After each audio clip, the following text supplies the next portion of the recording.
saying earlier about the Rettendon murders. Be honest. Who do you think did it? Who do you think he did it? Sorry? Who what? Who do you think did it? I know who did it. Well, you can't know, and you wouldn't want to publicly pronounce that you know. So let's go. Who do you think did it? Well, allegedly. Are you talking allegedly? Yeah, allegedly, like non-committally. Allegedly, in my opinion, which is worth fuck all, allegedly, non-committed. Yeah. I think the two people, Jack Williams and Mickey Steele, were allegedly there, and I think Steve Ellis's dad was something to do with it. And I believe that Mr. Leach was there. Really? Yeah, I do. Yeah. Carl Leach, isn't it? Carl Leach. I believe he was told because of the blunders. Be the one that say was meant to be there, but he weren't there. Let me just say I'm going to call him the Blundell family. Were told, do as you're fucking told, or you're next. Interesting. So what about Mahoney then? So you don't think Mahoney was there then? No, it had nothing to do with it. He was a draft player in a chess game. Why was he in my opinion, allegedly, it was about 500,000 pills being dropped off on a biplane, which is called a Cessna. You think the drop-off was genuine? Like there was a genuine drop-off? It weren't just a guy's drop-off, which only one person had that license, which was Mickey Steele, from a Cessna plane, a single aircraft, what they call a biplane. It's a Cessna. Only one person has a license who said he was going to drop off 500,000 pills, and they were there to rob that guy. They were doing a dummy run to see where we was at. And they were there for greed. Greed entices people. And they got what they deserved. In my opinion, I'm going to piss off a lot of people. Yeah, fair enough. I'm only asking for your opinion. Yeah. And they gave, if you remember, the young lad, they injected with LSD and he died. A lot of people don't know about this. They threw him in the gutter. He was 21 years old. And the other guy, who was 23 years old, over 900 quid debt, they injected him as well with heroin. He died. They threw him in the gutter as well on a ditch in Chelmsford. Is that real or is that just part of the film? So I remember seeing that in the film. I can show you evidence right now they did this. Yeah? The young guy was 21. Right, I'm going to ask you a question here, and I know I'm crossing the boundaries of skepticism to your personal life. Do you know these people in real life?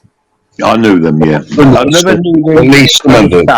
Like you say, you're my friends. They were around. Essex is a very small place. Romford, Harold Hill, Basildon, Pitsea, Southend, Clacton. The clubs are very, very small. But the main clubs, what I'm going to talk about, your Hollywoods, your Raquels. Yeah, I mean, there's no give up or down if you did or didn't.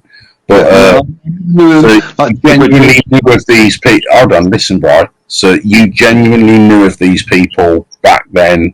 Everyone knew them. This is like late 90s, isn't it? This is like no, it was 94 onwards. 94 onwards. That's when it was. So you knew of these people back then? Yeah, absolutely. Now listen, Tate and Tucker were in 1999, 91, 92 was like they went out to Tenerife with Nigel Benn. A lot of people don't know this, but they do. I mean, them pictures of it, them bodyguarding him are pretty famous now. You know what I mean? They weren't his bodyguards. They just went out with him for the limelight. Yeah, that's what they did. But if you're in that security work, it's called security company work. Back in the day, it weren't like SIA. It wasn't SIA. It was just Westminster Badge. Bouncers were proper bounce. They would bounce you off the fucking doors. Yeah, it was just bully boys. It was just bully boys. That's what it was. Yeah. That's what it was. But yeah, listen, it is what it is. It's just what it is. But So with the Leah thing, right, I'm more interested in the Freemason connection and the police corruption side of things. So do you know about 2 undercover cops that were pretending to be IRA? Yeah, I do. Right. Do you know about Leah? But obviously, Leah Bett's dad was a copper. He wasn't just a copper. He was actually Met Police Socco. Believe it or not, he was Essex Police. He was Met Police Socco. Yeah.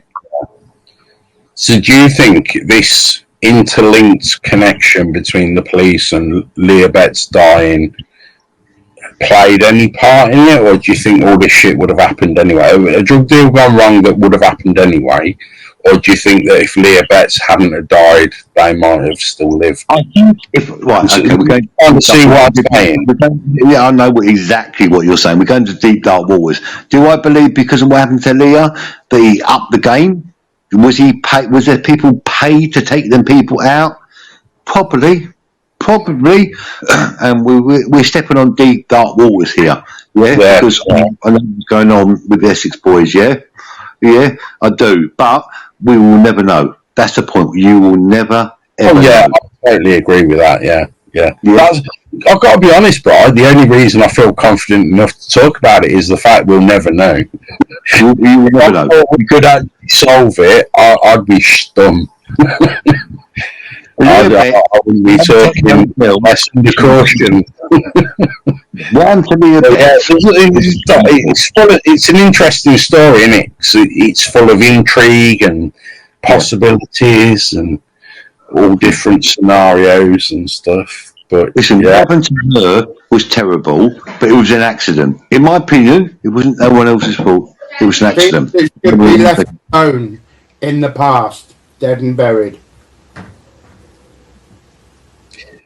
That's a good point, Dan. But if you were the victim of a crime, listen, let me tell you something a little bit, just a little bit. I'm not going to too dumb. The father was an Inspector Paul Betts of the Serious Crime Unit, and he was on the Armed Response Team, ART. Right, that was he's the dad. And it wasn't his real dad. He was a stepfather, and his name, as I said to you people, was Paul Betts.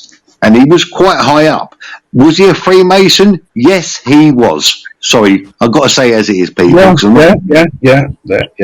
Was he 33 degrees? No, he wasn't. He was low level, and he was from the South End. People can look this up. The South End Freemonic Lodge, and that's where he come out of. He was high enough in the Freemasons that a higher ranking Freemasons would have had. He was not 33 degrees. He was not 33 degrees, Phantom. He wasn't.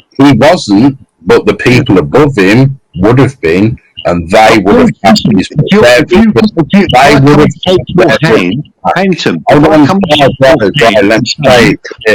Let me say it clear for the people to hear. He wasn't high enough ranking Freemason himself, but he was high enough that he would have had brothers that were high enough. Which I was about to say. If I come and shake your hand, Phantom, Masonically, shall we say, and say, nod, wink, be careful when I say, nod, wink, wink, help me, help you. Yeah. You can help me. That's your obligation. That's your obligation. The national distress signal for Freemasons is standing your feet at a right angle. I'm not sure. I do know. I do have a family member. Charlie Chaplin. You know when Charlie Chaplin's going to get clipped. I do have an in-law who's in the Freemasons. Will he show me the handshake? No, he fucking won't. Do I see the handshake? Yes, it's easy to find out, but he won't talk about it. I've pressurised him. I bullied him. I've said, show me this shit. He won't. Under no circumstances. If you know what oath they've gone through to become one, you'll understand why they won't. They're not allowed to. Let me just say, on the other side, he donates £500 a month to charity. Yeah, he does. I know. Yeah, he does a charity. And I've got to say this. I've got to say as it is, Phantom. Yeah, he's not a charitable guy, but he does. He goes to his monthly meetings every month at the lodge. He don't wear no silly hats. That's all bollocks. All this silly hat shit. He doesn't. Yeah, he does have once every month a family meeting. I bet he's got an apron. He's got. Yeah, he has got the apron with the cross. Yeah, he does have the apron. I've seen it. Only because my sister has shown me. Yeah. Keep your hands clean. Keep your hands clean. Wear gloves. It's almost like COVID in there. It's almost like COVID.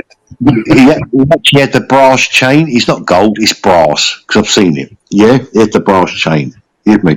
But he also has, if anyone knows this, I shouldn't be saying this, but I'm going to say it, fuck it. It's like you've got a little tiny chain, and it's got like an orb. And the orb, when you press it, enters out into a cross. You press it, and it comes into a cross. And you press it again, it goes back into a circle.